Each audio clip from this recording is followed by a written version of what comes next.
John Brown, formerly of Hudson, Ohio, was executed on December 2, 1859. He penned these words the morning of his death. I, John Brown, am now quite certain that the crimes of this guilty land will never be purged away, but with blood. Many in the North mourned his passing. No one in the South did. Who was this John Brown? Why was he executed? We will answer these questions and more in the next few minutes. John Brown was born in Connecticut on May 9, 1800. He spent a significant amount of his early years in Hudson and Kent, Ohio. In 1846, he and a business partner moved to Springfield, Massachusetts. Springfield was the center of the abolitionist movement. Many of the nation's most famous abolitionists either lived in Springfield or passed through the town regularly. Soon, Brown was committed to the abolitionist cause.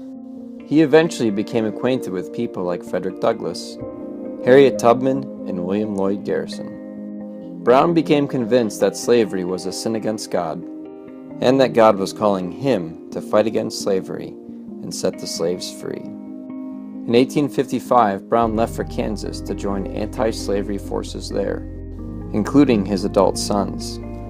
While in Kansas, Brown participated in several violent actions against pro-slavery forces, including the infamous Pottawatomie Massacre, where 5 men were hacked to death.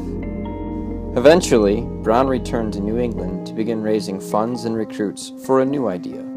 Brown planned to raise a small army that would attack the federal arsenal in Harper's Ferry, Virginia.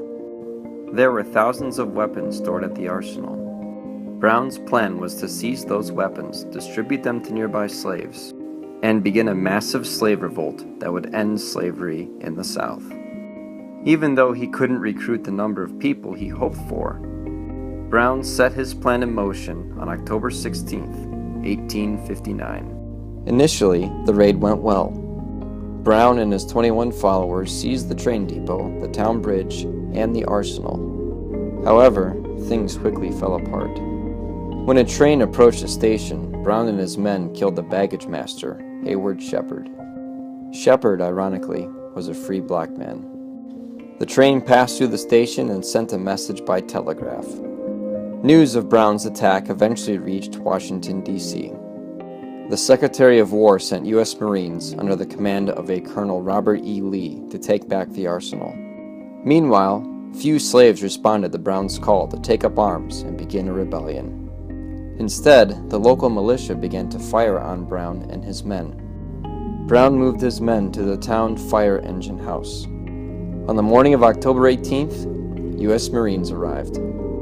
They broke down the doors of the fire engine house and killed or captured most of John Brown's men. 10 of Brown's men were killed, including 2 of his sons.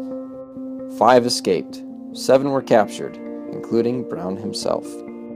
Brown was quickly put on trial for treason, murder, and conspiring with slaves to rebel. He was found guilty on November 2nd and sentenced to death by hanging. On December 2nd, 1859, John Brown read his Bible, wrote a letter to his wife, and was led away to die.